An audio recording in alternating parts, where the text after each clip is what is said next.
The Detroit sun filtered through the diner windows, casting warm patches of light on the red vinyl booths and checkered floor. The scent of sizzling patties and freshly brewed coffee filled the air, creating a comforting ambiance that drew Jack Wilson in like a moth to a flame. Today, Jack wasn't in his usual uniform. Instead, he wore a simple t-shirt and jeans, his badge tucked away. This was his day off, a rare moment to unwind and shed the weight of his responsibilities. Jack had been coming to this diner for nearly a decade.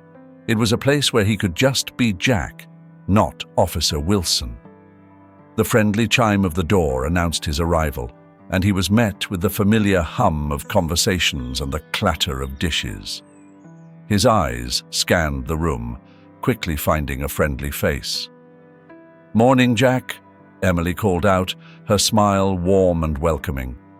She was a young waitress with an easygoing demeanor, and she had served Jack countless times before. "Morning, Emily," Jack replied, heading towards his usual booth by the window. The view outside showed a bustling street, but inside the diner, time seemed to slow down. Jack settled into the booth, feeling a sense of relief wash over him. He looked forward to his usual, a juicy burger with extra pickles. Emily approached with a menu, though they both knew he didn't need it. "Just the usual, Emily," he said with a grin. "Coming right up," she replied, jotting down his order, even though she knew it by heart. As Jack prepared to dive into the comforting routine of his day off, he was suddenly interrupted. A heavy hand slammed down on the menu in front of him before he could open it. Startled, Jack looked up into the eyes of a man he didn't recognize.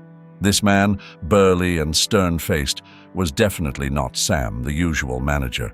"Hold on there," the man said, his voice tinged with hostility. "Are you lost?" Jack's brows furrowed in confusion. "Just here for a burger, like always," he replied, keeping his tone calm. The man leaned in, scrutinizing Jack from head to toe with a disdainful look. "This isn't the place for folks like you," he stated bluntly, snatching the menu away and tossing it onto another table. Jack's heart sank as he processed the words.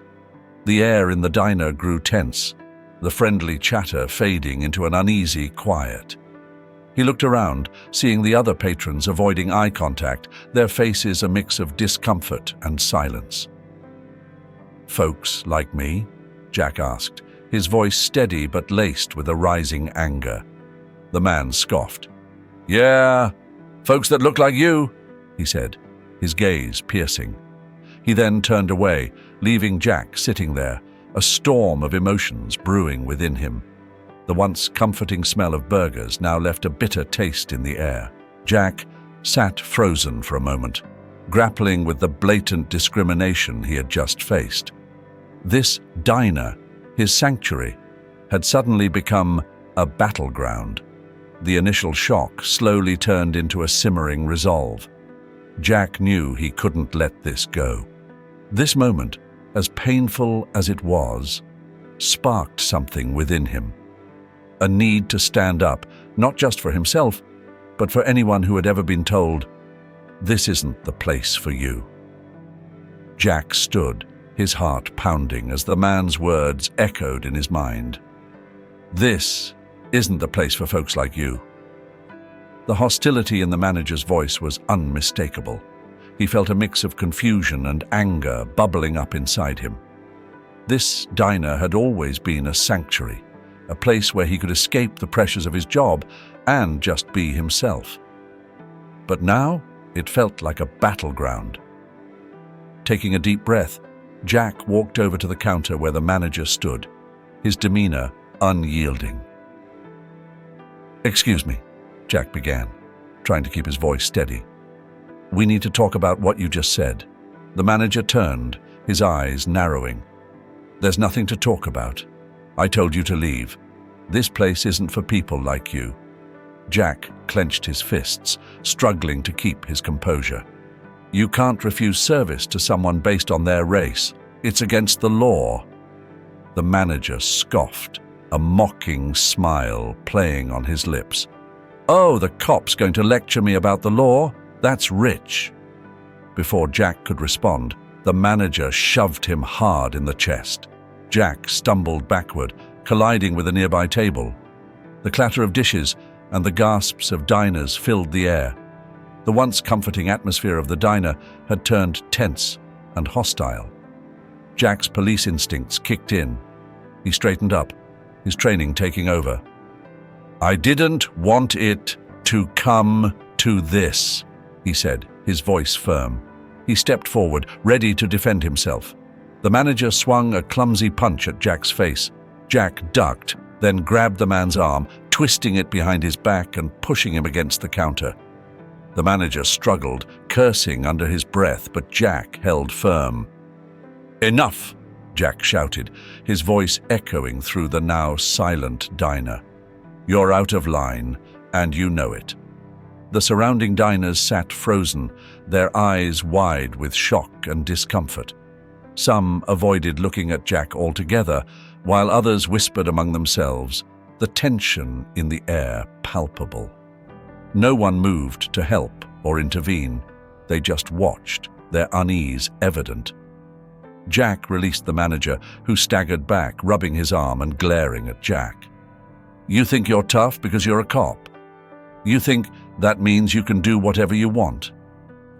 Jack took a step back, his hands raised in a placating gesture. "I just want a meal like any other customer. I've been coming here for years without any trouble. Why start now?" The manager sneered. "Because now we have standards. We don't need your kind causing trouble here."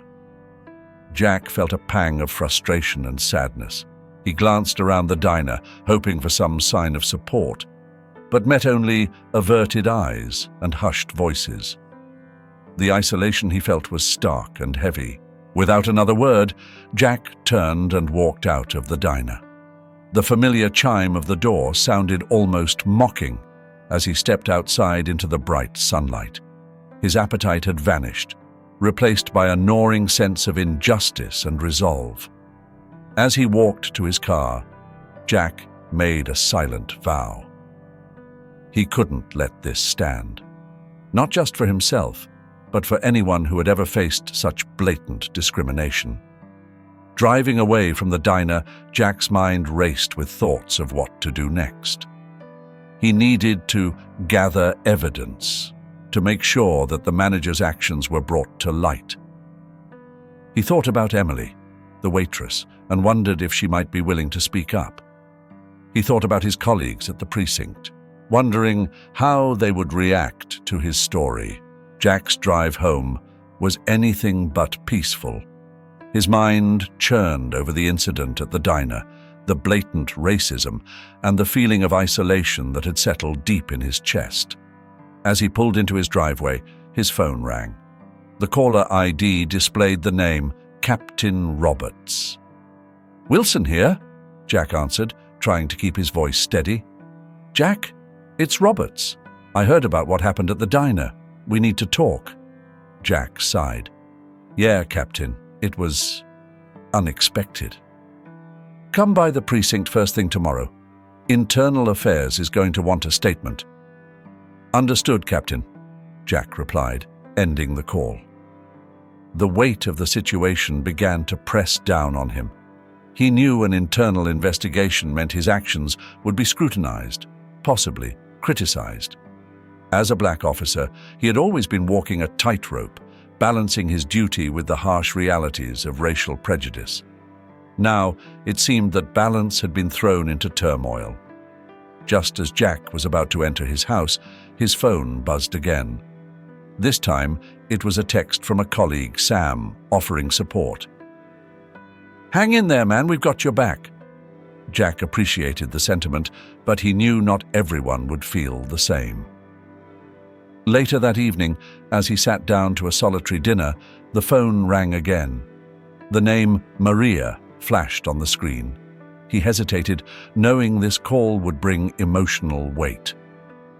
"Hello, Maria," Jack greeted, his voice weary. "Jack, I saw what happened online. Are you okay?" Maria's voice was filled with concern. "I'm holding up," Jack replied, trying to sound reassuring. "It's been a rough day. I can't believe someone would do that. You've always been there for the community, and now it's our turn to stand with you. Don't let this break you." Jack felt a surge of gratitude. "Thanks, Maria. That means a lot. I'm just trying to process it all." "Just know we're here for you," Maria said firmly before they ended the call. The conversation left Jack feeling both bolstered and burdened. He was grateful for the support, but he also felt the weight of expectations from those who looked up to him. As he lay in bed that night, the reality of the situation gnawed at him. He knew that tomorrow would bring questions, scrutiny, and perhaps judgment. The next morning, Jack arrived at the precinct, his mind steeled for the day ahead. The precinct was abuzz with activity, but the usual camaraderie felt strained. He could sense the undercurrent of whispers and the curious glances from his colleagues. "Wilson, in my office," Captain Roberts called out, breaking through the din. Jack entered the office, closing the door behind him. Roberts motioned for him to sit. "Look, Jack, you know this is going to be tough. Internal affairs is thorough, and this incident is already gaining media traction." "I understand, Captain," Jack replied. "I just want the truth to come out." Roberts nodded. "I believe you, but you need to be prepared. There are going to be people who'll try to twist this. Stay strong and keep your head up." As Jack left the captain's office, he felt a mixture of anxiety and determination. He knew he had done nothing wrong, but the public's eye could be unforgiving. After giving his statement to Internal Affairs, Jack decided to visit the local community center. The center had always been a place of solace for him, a place where he could connect with the community on a deeper level. As he walked in, he was greeted by the familiar sounds of children playing and adults engaged in lively conversation. "Jack!" Mrs. Linda, the center's director, called out. She was a warm, maternal figure who had known Jack for years. "I heard what happened. How are you holding up?" Jack managed to smile. "It's been tough, Mrs. Linda, but I'm managing. Just needed to be here, around familiar faces." She nodded, her eyes full of understanding. "This place is always here for you, Jack. You know that." Jack spent time with the teenagers at the center, helping them with their homework and talking about their own experiences. Their support and the sense of community provided him with a much-needed respite from the storm brewing outside. Jack returned home, the weight of the day still present, but slightly eased by the support he had received. As he sat down to a quiet dinner, his thoughts turned to the battle ahead. It was just the beginning, but he was ready to take on whatever came next. The sun had barely set when the community center began to fill up. Word had spread quickly about the incident at the diner, and the response was immediate. Chairs were set up in neat rows, and a makeshift stage was arranged at the front, complete with a microphone. The air was thick with anticipation and the low hum of concerned voices. Jack arrived early, feeling a mix of apprehension and hope. He hadn't expected such a swift and robust reaction, but here it was. His community coming together to discuss not just his ordeal, but the broader issue of racial discrimination. As people settled into their seats, Mrs. Linda took the stage. "Good evening, everyone," she began, her voice steady and warm. "We're here tonight to talk about something that affects us all, racism and discrimination in our community. And we're here to support one of our own, Jack Wilson." Applause erupted, and Jack felt a lump in his throat. He took a deep breath, steadying himself as he prepared to speak. Mrs. Linda continued, "Before we open the floor for discussion, Jack would like to say a few words." Jack walked up to the microphone, the eyes of the room upon him. He could see familiar faces, neighbors, friends, colleagues, and even some strangers who had come to show their support. "Thank you, Mrs. Linda," he began, his voice firm but humble.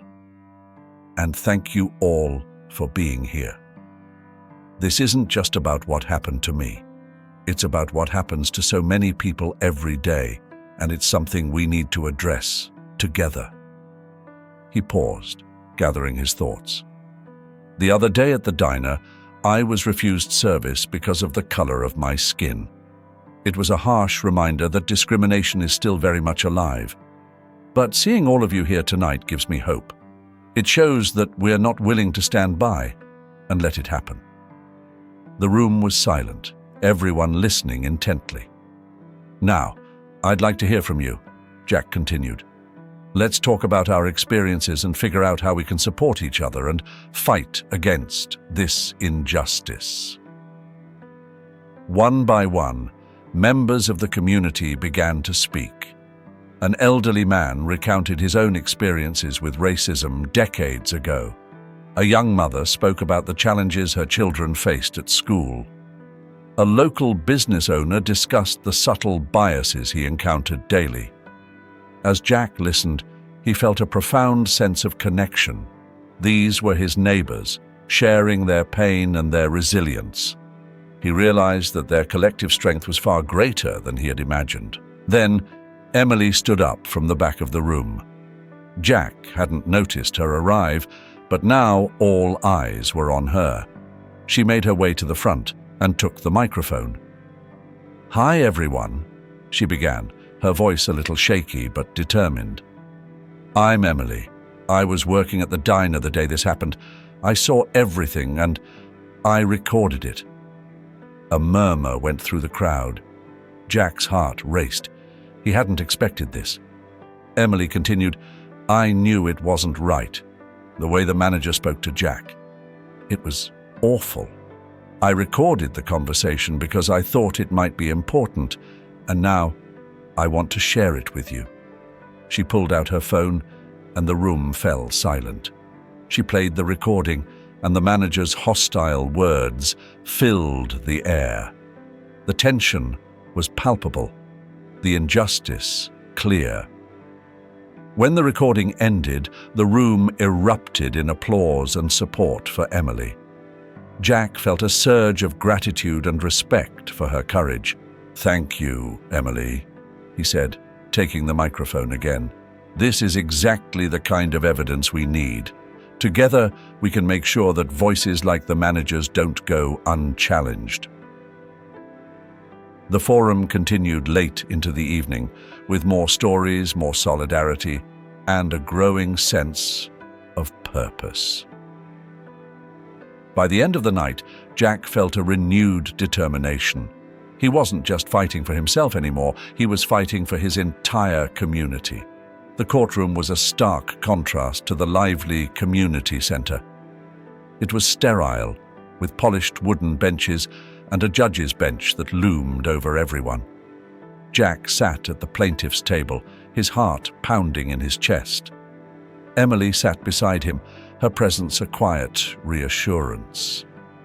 Their lawyer, Elena Rodriguez, a seasoned civil rights attorney, shuffled through her notes, preparing for the battle ahead.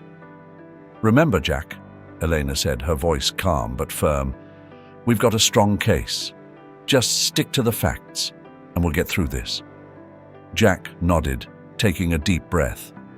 He glanced at Emily, who gave him an encouraging smile. "We've got this," she whispered.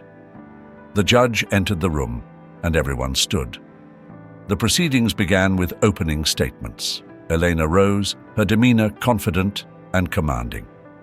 "Your Honor, ladies and gentlemen of the jury, this case is about more than just one man's experience. It's about a systemic issue that affects countless individuals every day. We intend to prove that the defendant, Mr. Hank Thompson, not only discriminated against Mr. Wilson, but also perpetuated a culture of racism in his establishment." The defense attorney A sharp-dressed man named Richard Barnes countered with his own opening statement.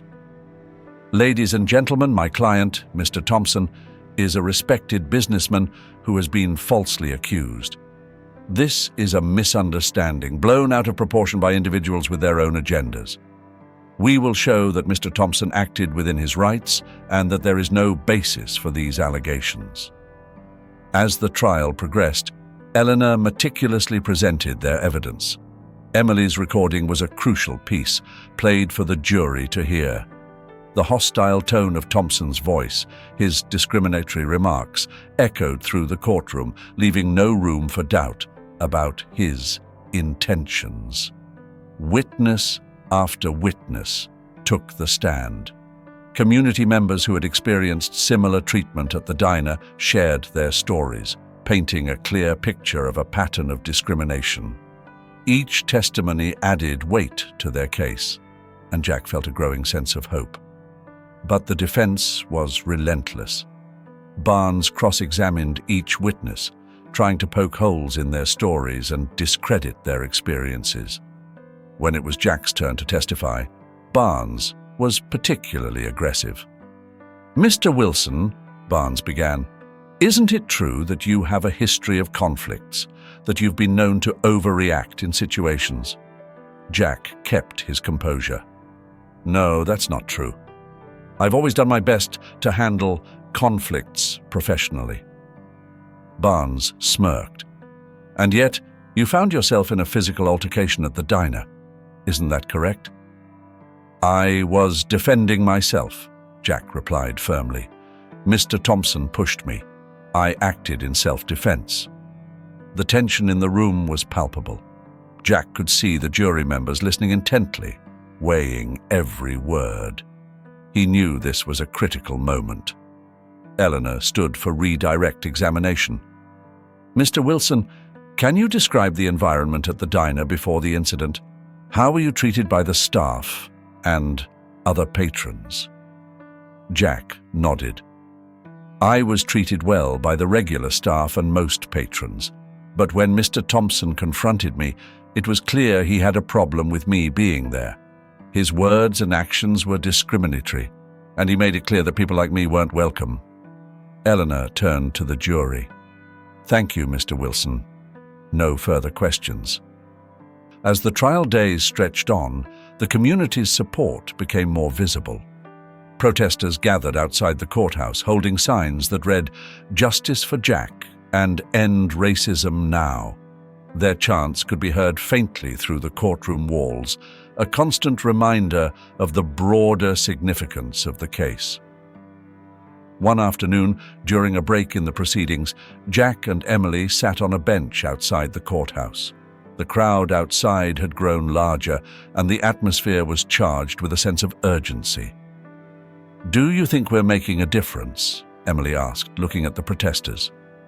"I hope so," Jack replied. "This is bigger than just us. It's about changing the system, making sure no one else has to go through this." Elena joined them, her face serious but determined. "We're making progress. The jury is listening. We just need to keep presenting our case clearly and confidently." The night was quiet when Emily returned to her apartment. She felt a sense of accomplishment and exhaustion after another intense day at the courthouse. The lights of the city twinkled outside her window as she prepared a simple dinner, the sounds of distant traffic a comforting background. But as she settled down with her meal, she couldn't shake the feeling that something was off. A sudden, sharp knock on the door broke the silence. Emily's heart skipped a beat. She wasn't expecting anyone. Carefully, she approached the door and looked through the peephole. A man she didn't recognize stood there, his face partially obscured by a hood. "Who is it?" she called out, trying to keep her voice steady. "Delivery," the man replied, his voice rough. Emily frowned. She hadn't ordered anything. She hesitated, then decided to open the door slightly, keeping the chain lock in place. "I didn't order anything," she said. Before she could react, the man slammed the door open with brute force, breaking the chain and sending Emily stumbling backward. Panic surged through her as the man advanced, a sinister gleam in his eyes. "You need to stop," he growled, grabbing her by the arm. "Drop the case against Hank, or you'll regret it." Emily struggled, trying to break free. "Let go of me," she shouted, her voice echoing through the empty hallway. The man's grip tightened, and he pulled a knife from his pocket, pressing it against her side. "This is your last warning," he hissed. "Back off, or next time it won't just be a warning." Fear and pain coursed through Emily as the blade bit into her skin. Summoning all her strength, she kicked him in the shin, causing him to stumble. She took the opportunity to run, but he grabbed her again, slashing at her arm. She cried out, the pain intense and blinding. Suddenly, a door down the hall opened, and a neighbor stepped out, alarmed by the noise. The attacker, realizing he was no longer alone, cursed and fled, leaving Emily bleeding and shaken on the floor. The neighbor rushed to her side. "Emily, oh my God, are you okay?" Emily clutched her wounded arm, tears streaming down her face. "Call 911, she managed to say, her voice weak. Within minutes, the sound of sirens filled the air. Paramedics arrived, quickly tending to her injuries before transporting her to the hospital. The world became a blur of lights and sounds as Emily fought to stay conscious, her mind racing with fear and anger. At the hospital, Jack arrived in a rush, his heart pounding with worry.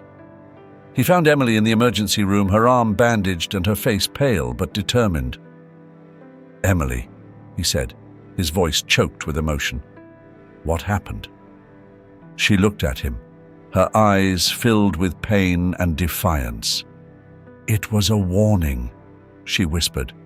"They want us to drop the case against Hank." Jack's fists clenched. "We won't let them scare us. We're in this together, and we'll see it through." As Emily was moved to a private room, security was tightened around the hospital. Officers were stationed at every entrance, and visitors were closely monitored. The place felt more like a fortress than a medical facility, but Jack knew it was necessary. While Emily recovered, Jack continued to gather evidence. The recording Emily had made, along with a new video from a diner patron, had strengthened their case significantly. The video showed the entire altercation from a different angle, capturing Hank's aggressive behavior and racial slurs clearly.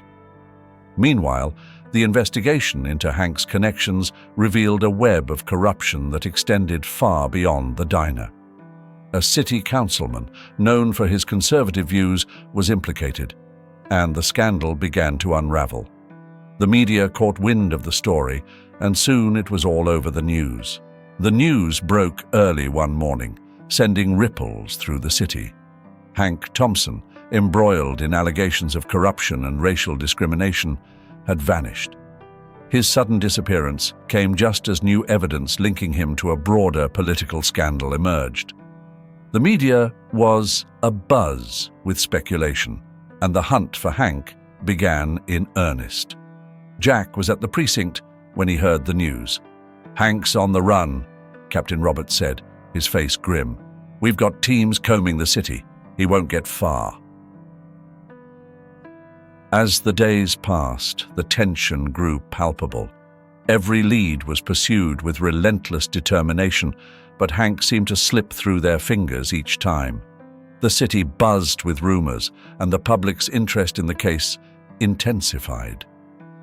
Jack knew they had to find Hank not just for justice, but for the safety of everyone involved. One evening, a breakthrough came. A tip led the authorities to an abandoned industrial area on the outskirts of the city. The once bustling complex was now a maze of decaying buildings and overgrown weeds, a perfect hideout for someone desperate. Jack joined the team heading to the location. The air was thick with anticipation as they moved in, their steps silent and deliberate. The sound of rustling leaves and distant traffic filled the air, but the tension was so thick it was almost tangible. As they approached one of the larger warehouses, a faint light flickered inside. Captain Roberts signaled for them to proceed with caution. Jack's heart pounded in his chest. Every sense was heightened, every movement calculated. Inside, the warehouse was a labyrinth of shadows and forgotten machinery. The team spread out, each officer covering their assigned sector. Jack's flashlight cut through the darkness, revealing rusted metal and piles of debris. Then, a noise. The scuffle of footsteps. Jack's pulse quickened. He moved towards the sound, his flashlight revealing a figure darting between the machinery. "There!" he shouted, and the chase was on.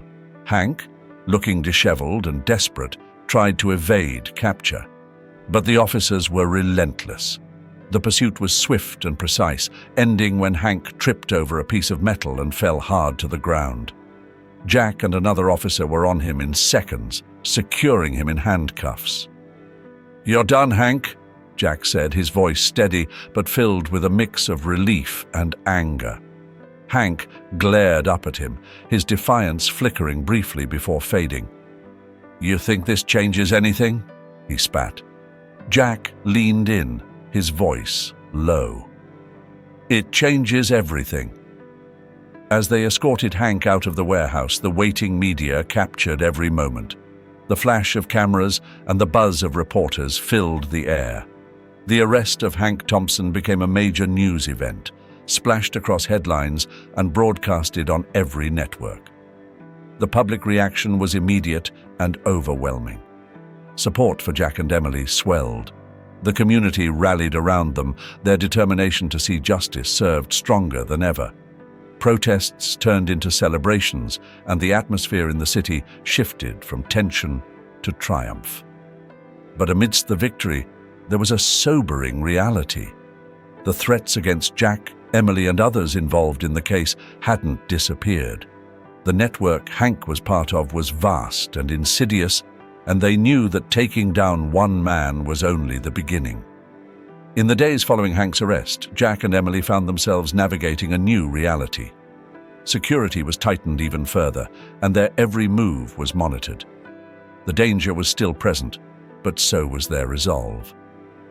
One evening, as they sat in the relative safety of Emily's hospital room, Jack reflected on the journey so far. "We've come a long way," he said quietly, "but there's still a lot to do." Emily nodded, her expression determined. "We won't stop until it's done, Jack. We owe it to everyone who's ever faced what we have." The support from their community and the truth they had fought to reveal gave them strength. As they looked ahead, they knew they were ready to face whatever challenges lay in their path, united and resolute. The courtroom buzzed with anticipation. Hank's trial had drawn attention far beyond the local community, turning into a significant event. Jack and Emily sat at the front, their presence a quiet testament to the struggle they had endured and the justice they sought. "Order in the court." The judge's voice cut through the murmurs, bringing the room to silence. The prosecutor, Elena, stood up, ready to present the case. Her confidence was palpable as she addressed the jury. "Ladies and gentlemen of the jury, today we seek justice for Jack Wilson and countless others who have faced discrimination at the hands of Hank Thompson. We will present evidence and testimonies that paint a clear picture of systemic racism and corruption." Elena's opening statement set the tone. She methodically laid out the evidence, starting with the audio recording of Hank's discriminatory remarks, then moving on to the video footage from the diner. Each piece of evidence was a nail in the coffin, showcasing Hank's blatant disregard for decency and the law. Jack watched as Elena called the first witness. Emily took the stand, her demeanor calm and determined. She recounted the events at the diner with precision, her voice steady as she described the confrontation.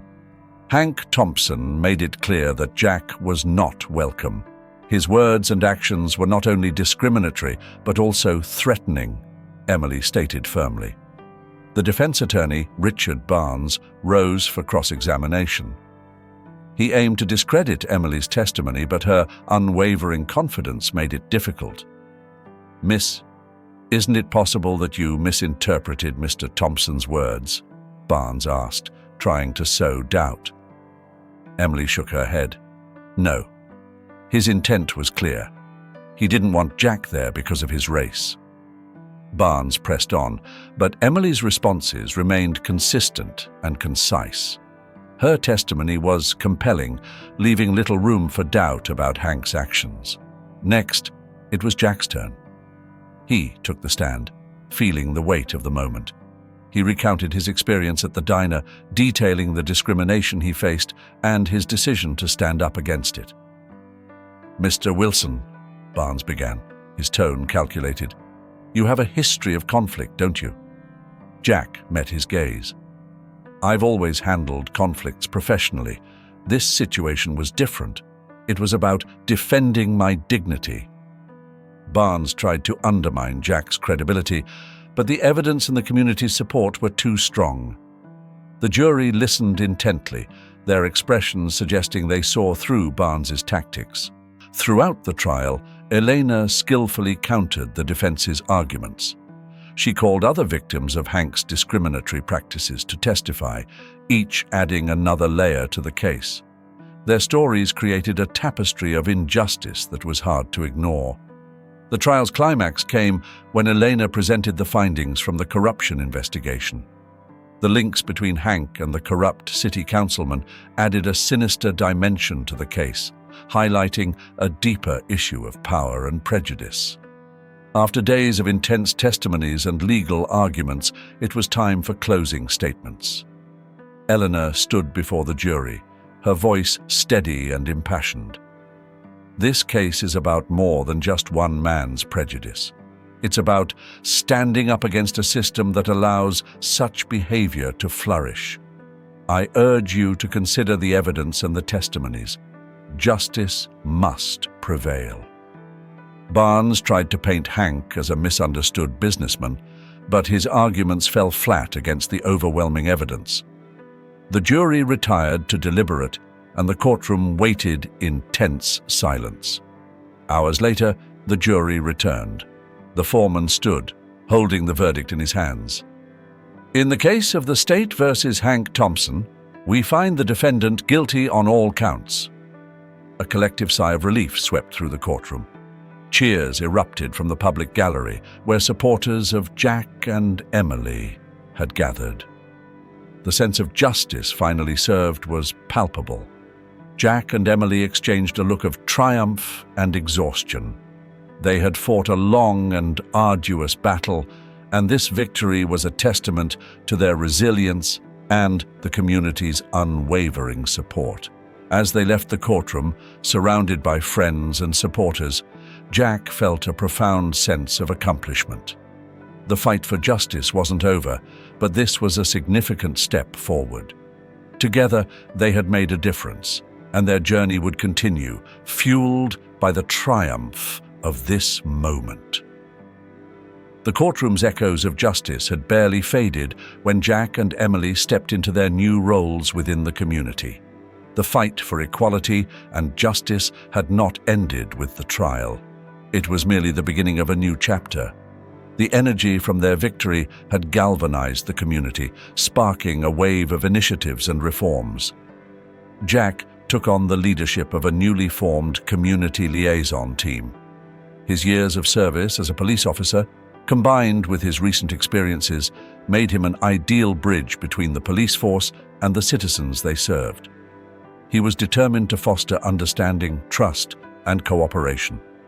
"Morning, team," Jack greeted his colleagues at their first meeting, his voice filled with a quiet resolve. "We're here to make a difference. Our goal is to listen, to learn, and to act. Let's build a community we can all be proud of." His team consisted of individuals from diverse backgrounds, teachers, activists, business owners, all united by a common purpose. They began organizing forums, workshops, and outreach programs, focusing on everything from racial sensitivity training for officers to youth mentorship programs.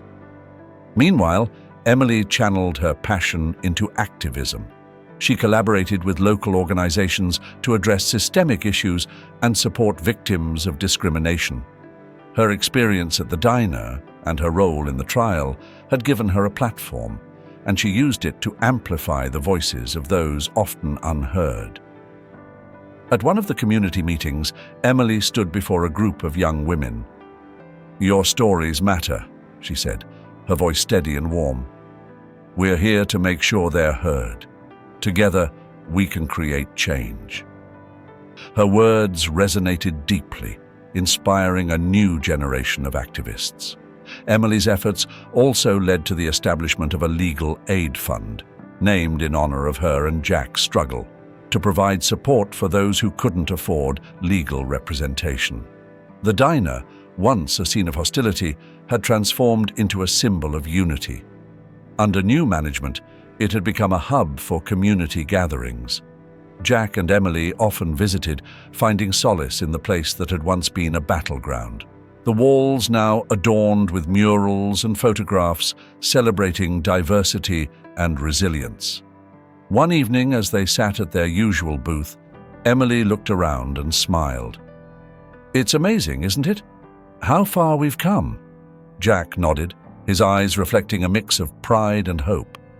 "Yeah, it is, and it's just the beginning." Their relationship had deepened through their shared trials and triumphs. They spent evenings planning their future, dreaming of the changes they wanted to see in their community and beyond. They knew the road ahead would have its challenges, but they faced it together, stronger than ever. The impact of their case reverberated far beyond their neighborhood. Legal reforms were introduced to address the gaps in the justice system that their case had highlighted. Policymakers and activists from across the country took note, using their story as a catalyst for broader change. One day, Jack and Emily were invited to speak at a national conference on social justice. Standing before a packed auditorium, they shared their journey, the obstacles they had faced, and the victories they had achieved. "We stand here today not just as survivors of discrimination, but as advocates for change," Jack said. "Our story is just one of many, but it shows what's possible when a community comes together. We have the power to shape our future." Emily added, "This isn't just about fighting against something. It's about fighting for something, for justice, for equality, for a society where everyone is treated with dignity and respect." Their words were met with a standing ovation. It was a testament to their resilience and the impact of their work. They left the conference feeling inspired and more determined than ever to continue their efforts. Back in their community, the work continued. Jack and his team launched new initiatives, including a community policing program that fostered positive interactions between officers and residents. Emily expanded her advocacy work, partnering with schools to implement anti-bullying programs and educational workshops.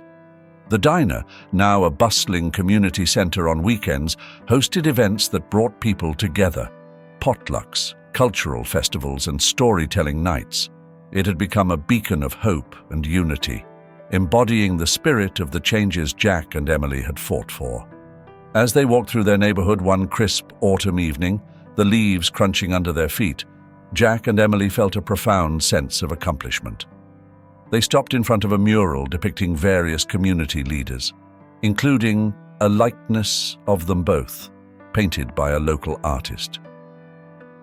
"Look at us," Emily said, leaning against Jack. "Part of the city's history now.